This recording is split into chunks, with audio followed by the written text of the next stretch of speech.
Benim her şey yadımdadır. Hamısın görmüşəm. Kimi görmüsən? Şu deyirəm hamısın. Misal üçün Tutankamonu. Tutankamon da Mısır'ın birinci katibi. Benden Keşkeloş'taydı. Düzdür, her şey düzdür. Nə Tutankamonu? Napoleonla mən nerede oynamışam? 3 tane Mars vermişəm ona. Düzdür, her şey düzdür. Bəs Xruşov əvvəlcə fikirləşsənə dinəndə o Xruşovun əlində o padinka var idi.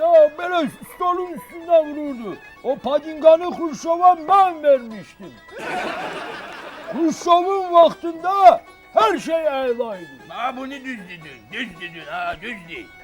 Nə Xruşovu? Brejnev ola Xruşov kimdir?